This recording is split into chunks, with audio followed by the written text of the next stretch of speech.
Hello everyone. Making a video in regards to the Pope's visit again. There's much research that needs to be done by my Catholic brothers and sisters, for they don't know what is truly going on. The Pope is coming to Washington, D.C., to New York City, and to Philadelphia, and the smiley face that they're putting on this is the meeting of the families. Now, what they don't tell you is who the families really are. They want people to believe that the families are the families of the masses. But the reality is, this is a bloodline family New World Order launching party. It's so difficult to go through this information because most Catholics don't know what's really going on because they have been complacent. And the only way that the New World Order can be defeated is if the Catholics actually wake up to the truth of what the Vatican is all about. And if they never do, then we're in a world of trouble. It's been prophesied in the Bible what is to happen, and what is to happen is unfolding right now. God the Father, the creator of the universe, of all that is seen and unseen, is opposed to the Pope. The Pope is opposed to God. The Pope implements man's laws, does not support God's laws, the Torah. This is a huge conspiracy, and people need to get their head around it. I'm going to cover as much as I can in as short a period of time, try to make this a 15-minute video, but it's a pregnant video. There's going to be many links to articles that need to be read. So I'm going to touch on them as much as I can, covering as much information as I can as fast as possible. After the projected arrival to Washington, D.C. on December 22nd, they're proposing that Pope Francis visit the White House the following morning, where the official welcoming ceremony would take place. You have to understand that the Pope controls the District of Columbia and the President. To separate money from the Catholic Church is impossible. The history of the Catholic Church goes back to the Knights Templars, who charged fees, protection money. It's like the mob. They charged a protection money fee for those who were pilgrimaging to the Holy Land.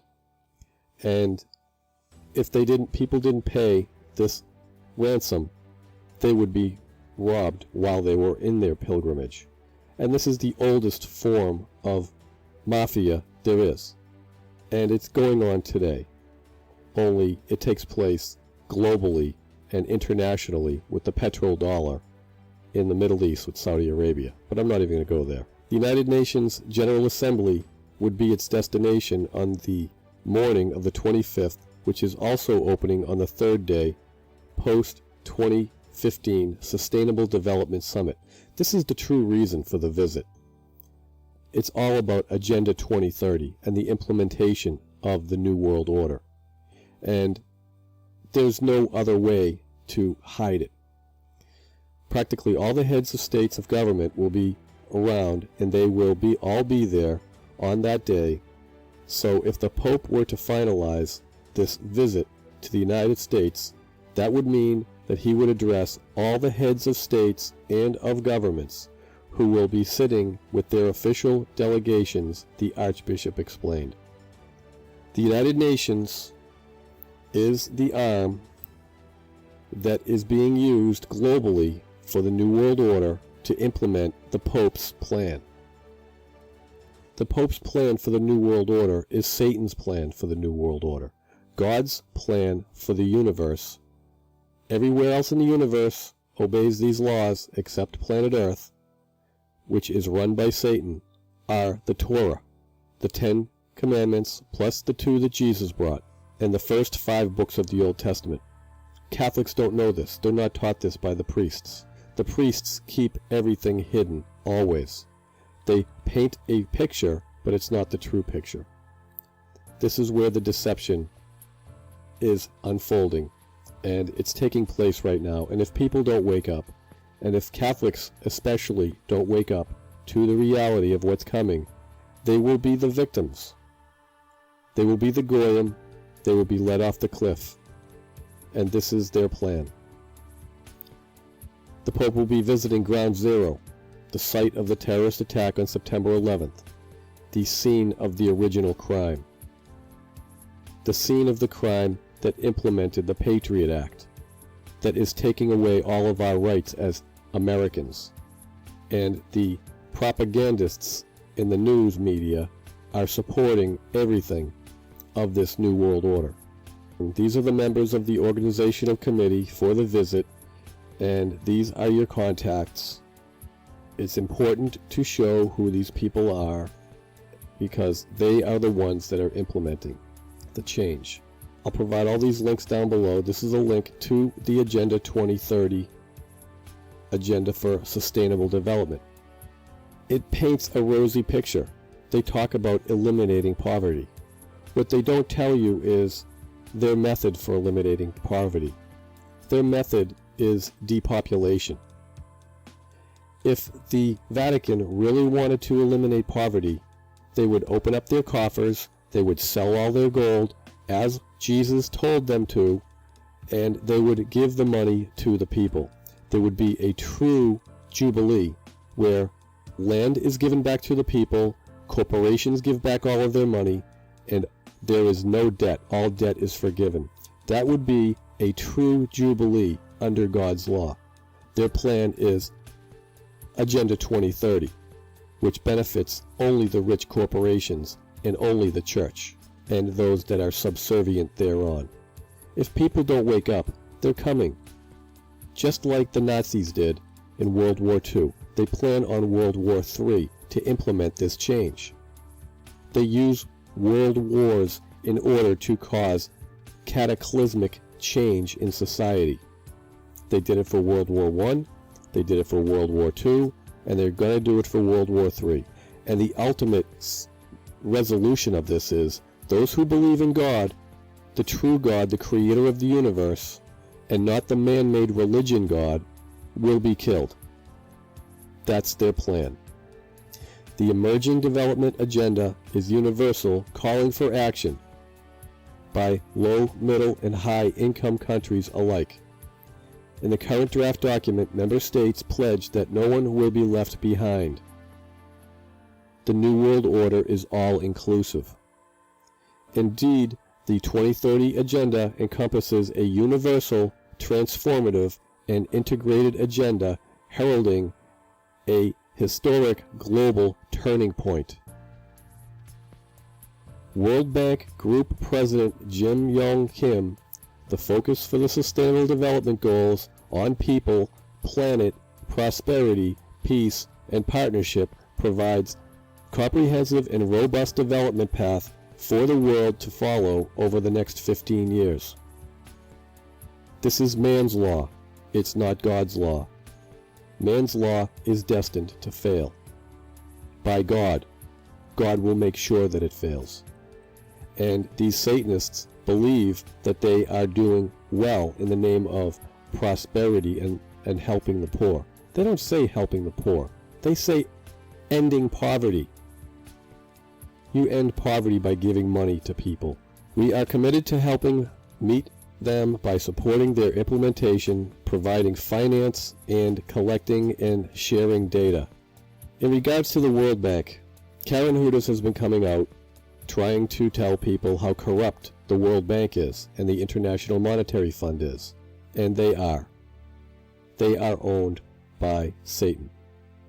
Snowden has come out with much release in regards to data sharing and the NSA and how the United States government and these Jesuit-controlled politicians and every corporation, Google, Builderberg, etc., all work and conspire together to track everyone. It's all about money. It's all about the United Nations. It's all about enslavement. And people think that they're going to get away with all of this. And it's a hypocrisy. There's no way. The New American comes out and they show how this global plan has a price tag of trillions of dollars. Who's going to pay? who's going to make the money? The money is going to come from the poor while they're being eliminated. The middle class of America has a target on its forehead. And most middle class Americans are Catholics and Protestants, anyone who believes in God. From billions to trillions. With little fanfare and paltry news coverage, the United Nations negotiators were working this week at a conference on sustainable development finance in the Ethiopian capital of Addis Ababa. They are hoping to put the final touches on a global plan, one with a price tag in the trillions of dollars. The grandiose plan is to be sprung on the world in September at the UN Summit of Development Finance. The UN's SDG plan is so closely intertwined with the United Nations agenda on global warming, which is scheduled to culminate with the mammoth climate change conference planned for December in Paris. The pace that has been fast and furious, Satan has to rush because he knows his time is short. As the United Nations dedicated poverty fighters have been jetting between luxurious feasts and extravagant soirees at five-star hotels, Michelin star restaurants, and gold-plated conference centers at various global venues, but it is extremely important, and I'll provide the links below. The bottom line is, this is the destruction of the world as we know it, because the banksters, the Council on Foreign Relations, and their cronies, this is a list. The World Bank, for instance, is clear that the CFR has a hammerlock on the institution from the get-go for the 12 men that have served as president for the World Bank since 1946. 9 have been prominent CFR members. Here's the list of the 12. The current World Bank president, Kim, for instance, while not formally a CFR member, has been warmly embraced and enthusiastically promoted by the CFR's blogs and publications, and has been a featured guest on the CFR's special televised events programs. He regurgitates the CFR's One World message and is clearly in sync with their globalist program to invest trillions of dollars extracted from the savers and taxpayers in the United Nations designated projects and programs that will be funded through the World Bank, IMF, MDBs, and their Wall Street partners. Everything points back to Khazars, the Khazarian Khazar Jews. Jorge Mario Bergoglio, the first Jesuit Pope, a fanatical military sect of the Vatican, which includes the Knights of Columbus, Knights of Malta, Knights Templars, Masons of the Scottish Rite, Skull and Bones, Grand Orient Lodge, Priory of Sion, Rosicrucians, Bavarian Illuminati, and most senior Jesuits, as referenced to as the Black Pope. Jesuits were and still are the reincarnation of the Pharisees. Now this is an interesting article where they go into the relationship between the Khazarians, the Khazar-Jews, and the Catholics. And most people that I know don't want to know this stuff, because the reality is it's horrific. But the reality is it's the only thing that makes sense, and it's the only thing that you can see unfolding and taking place. Pope Benedict was a cryptic Jew. It's also interesting that a new book claims that Pope Benedict was actually a crypto-Jew and traces his Jewish genealogy, which is no surprise because most religious clerics who claim to be Christians or Muslims practice demonism and ritual sacrifice behind the scenes, which is the religion of the Khazar Jews.